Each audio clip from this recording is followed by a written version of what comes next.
Oh, yeah, tell you what, I'm glad I'm done with this series.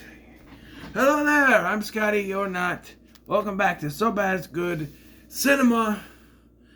And we are finishing up the Toxic Avenger movies with Citizen Toxie, Toxic Avenger 4. Excuse me a moment.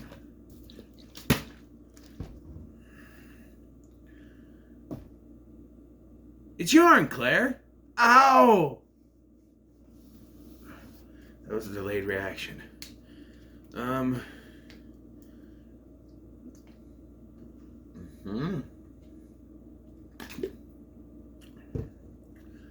thing came off with it.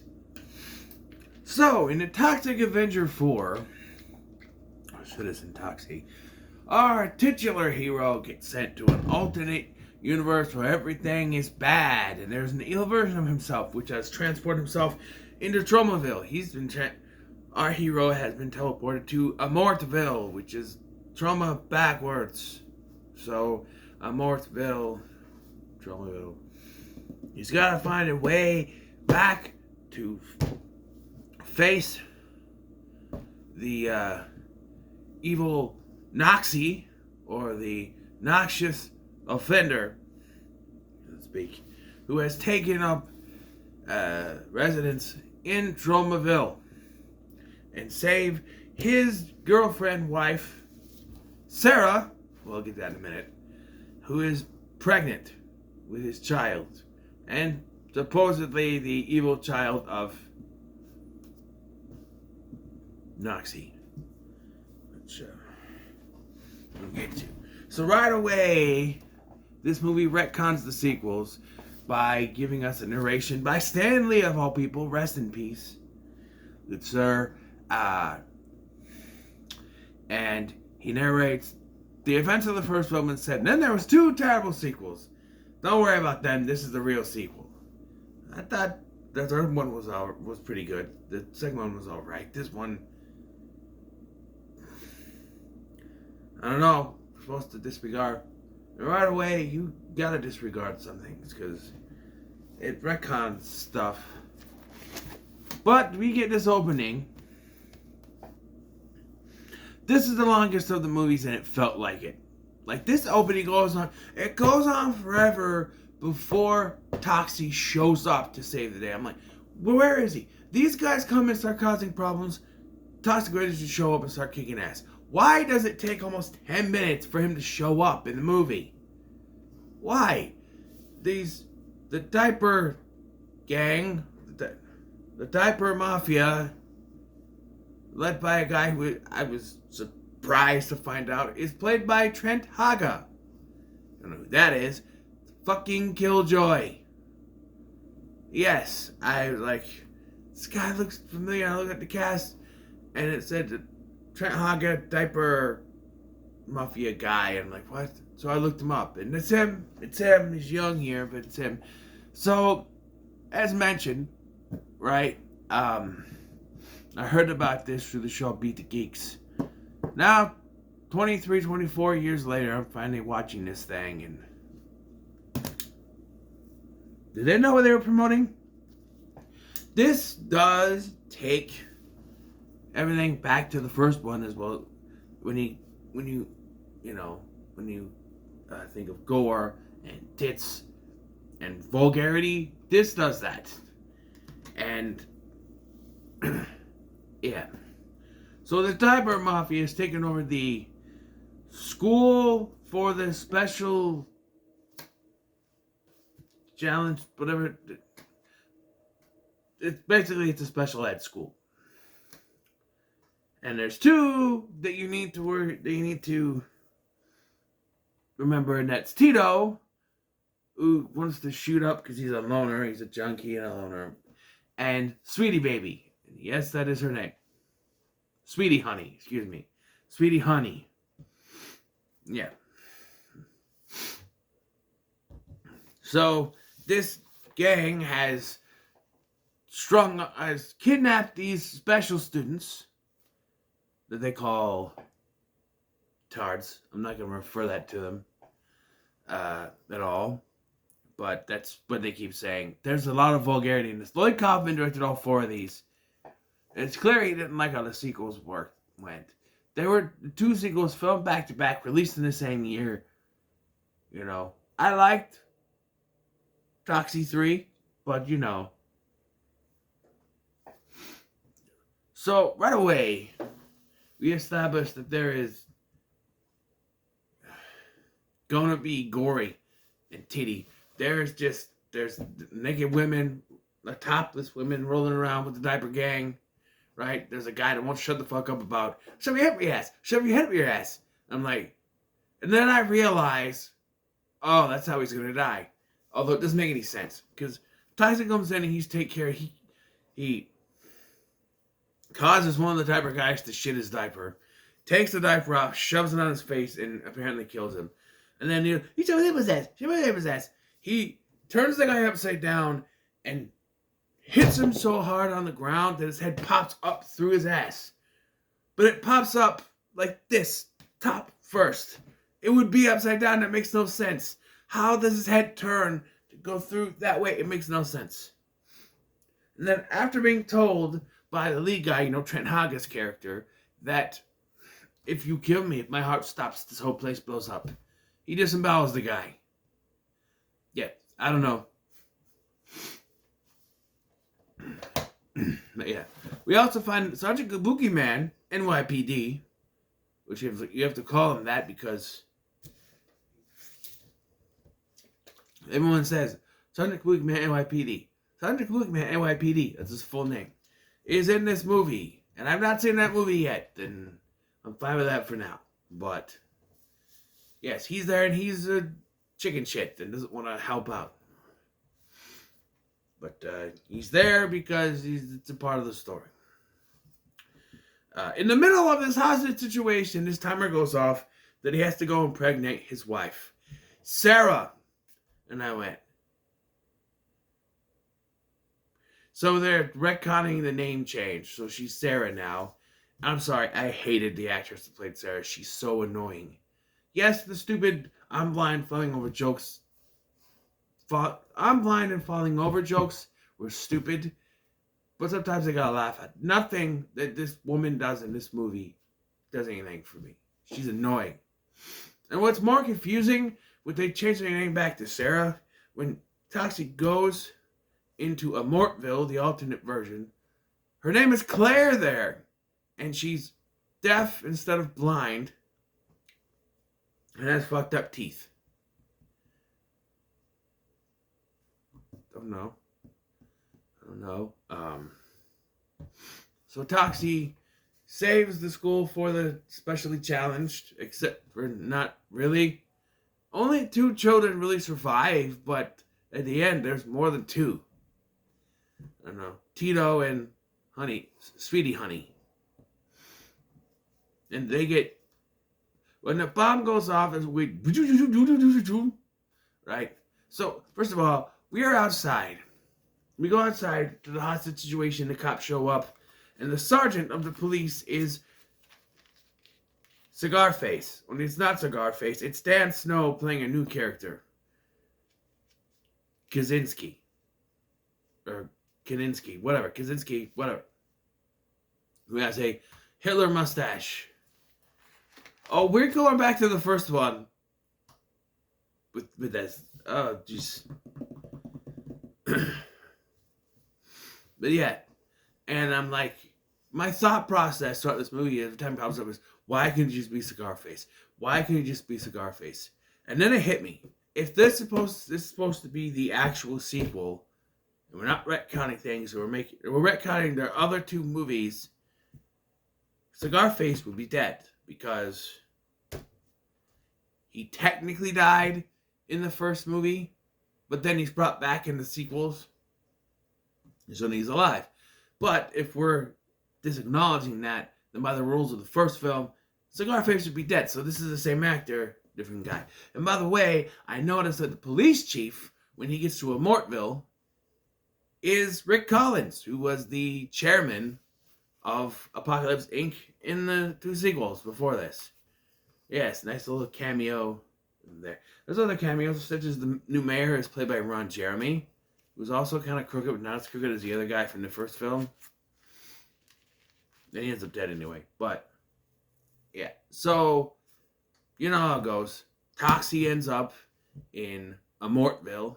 And it's very subtle, too, because he comes out, and unless you pay attention to the name of the school, which is now changed to Amortville, school for the specially challenged or whatever,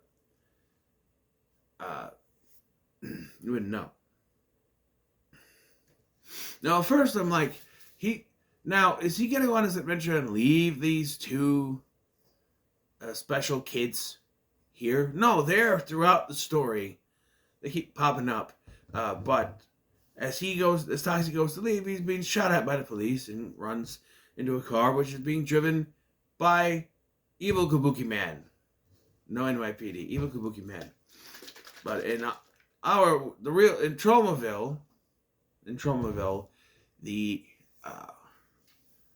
so I should go back a little bit. They do a blind gag with her, Sarah. First of all, you can't have sex and then expect to do a pregnancy test the same day, but they do. He has sex with her. She tits, of course, titties. And then he has sex with her, and then no,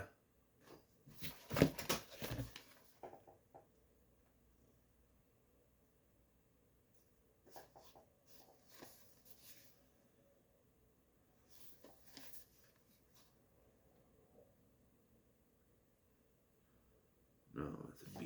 Never mind. So I lost my train of thought. Stupid Star Trek tape.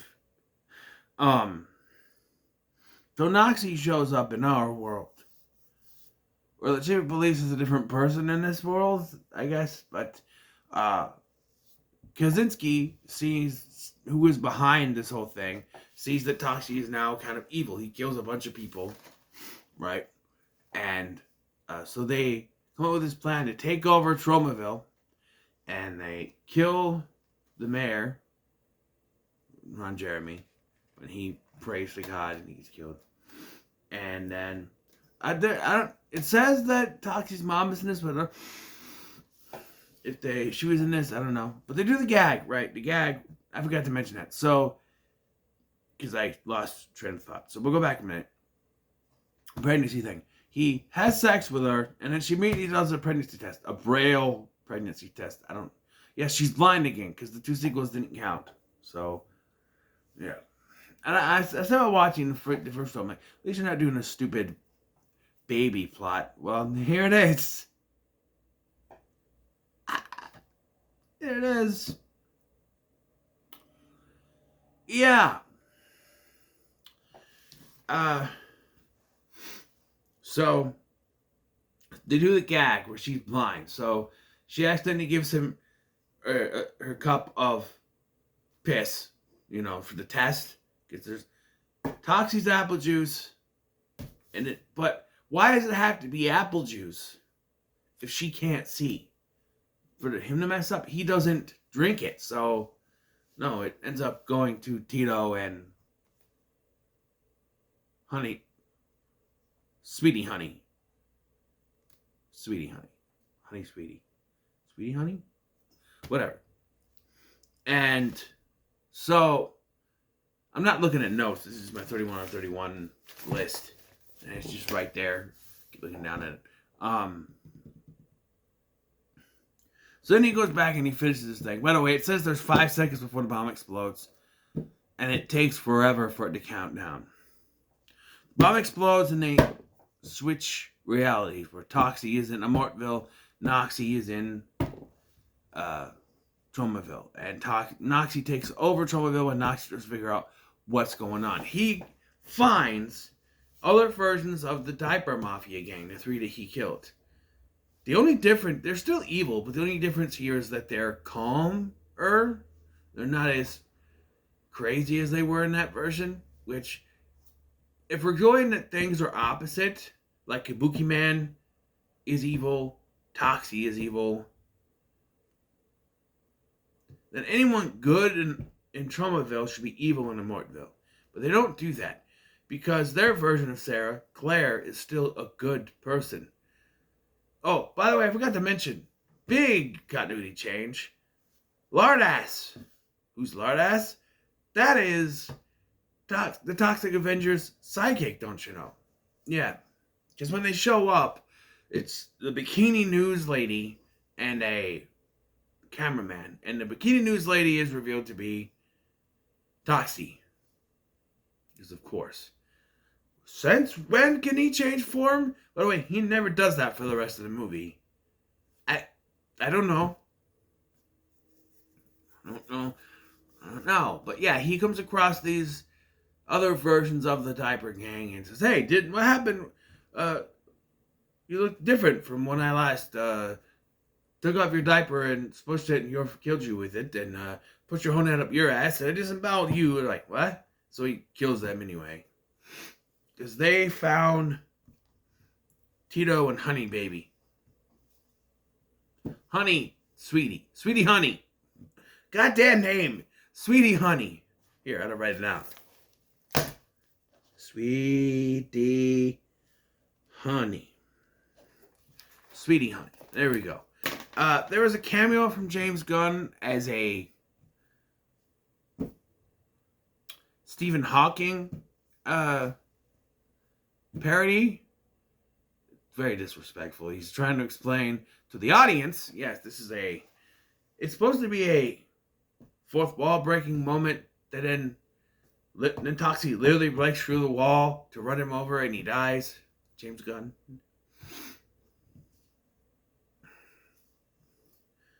I don't know.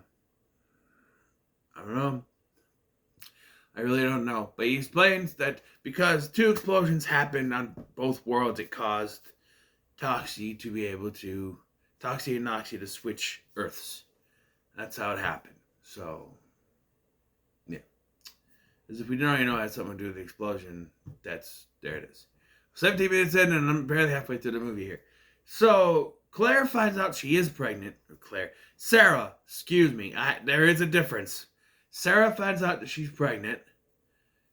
Which, I feel like if Sarah was pregnant, shouldn't Claire? Whatever. Sarah finds out she's pregnant. But here's the thing. This movie gets weird. Like, it gets really weird. Like, Noxie shows up at the dump house, the toxic waste dump house, the garbage dump house, with a lesbian chick with short blue hair, who starts making out with Sarah.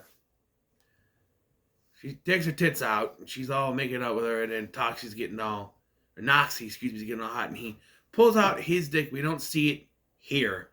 But it's something that scares this lesbian chick out, who's not a lesbian. I guess she just bi, maybe. I don't know. In 2000, I don't think they were trying to differentiate. Whatever. She runs off, of course, still with her tits out, so classy trauma. And she freaks out, and then he has sex with Sarah.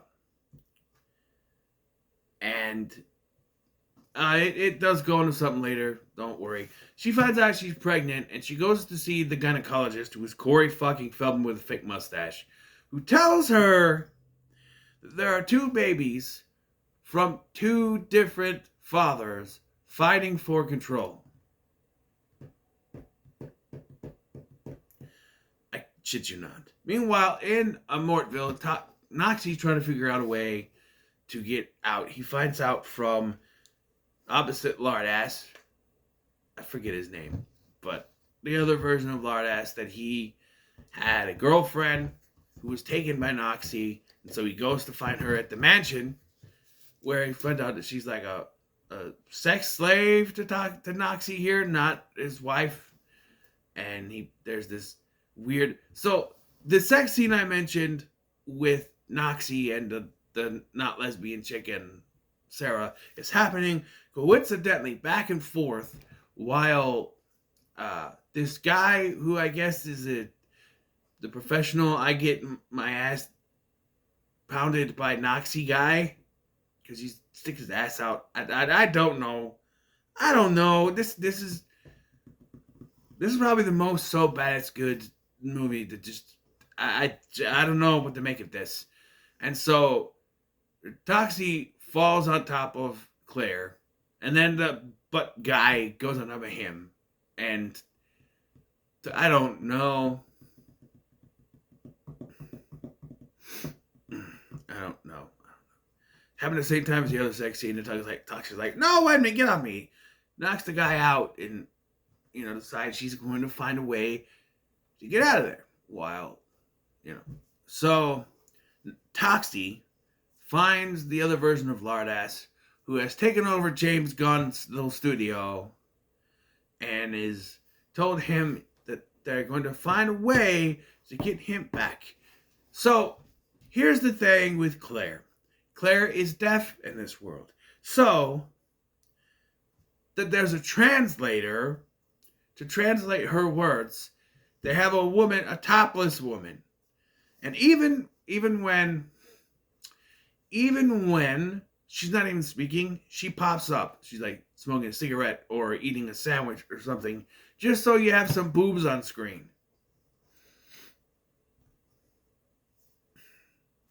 I don't know. But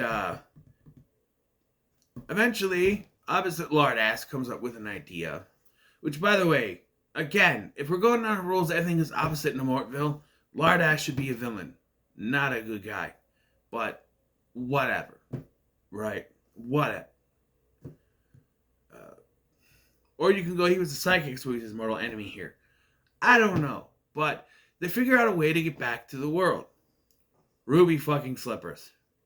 I kid you not. It says you just have to put the slippers on, knock them together a few times, and wish you were at home. It may take a few times. You may end up in a 70s porno. And because they mentioned it, so he's ready to go back with Sweetie Honey and Tito. But Tito decides he's going to stay behind and become a superhero. Because there is a fight scene with the... Okay, so I forgot something.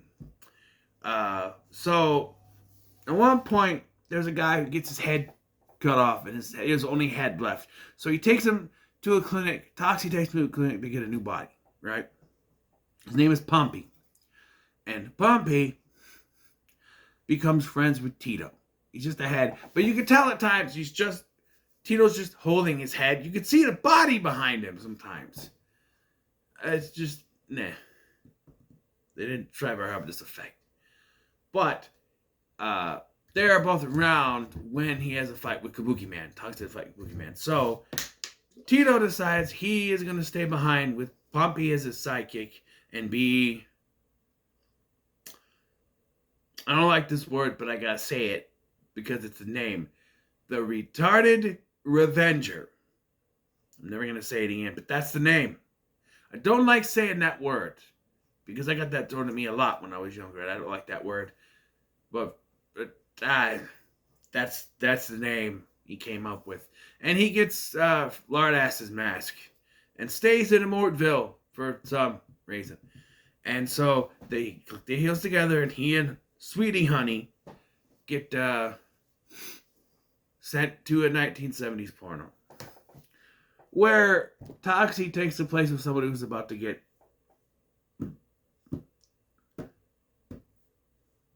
up the ass, and then they get out of there, and it switches back.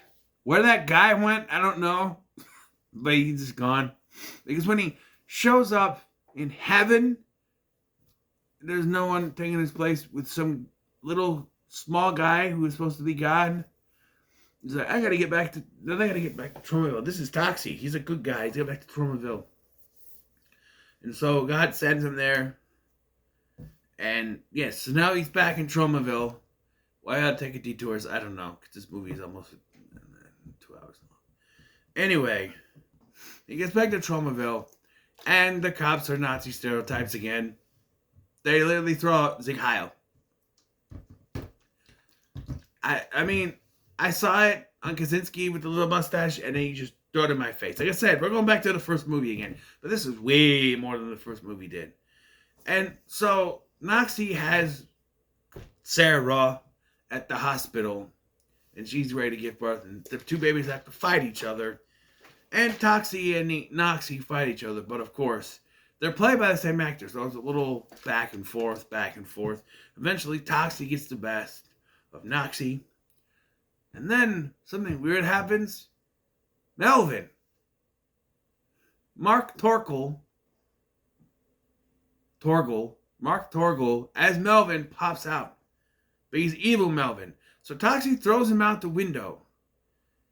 And it cuts to stock footage from the first film. Literally, he throws him out the window. It turns into the version from the 1984 movie, falls into a vat of toxic waste, runs off on fire, and says, "If you'll pay, I'll be back if there's ever a sequel. I'll be back." There was no sequel.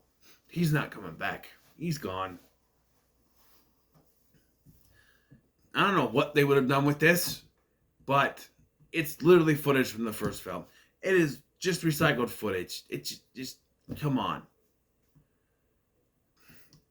Like, why would there be toxic waste at a hospital?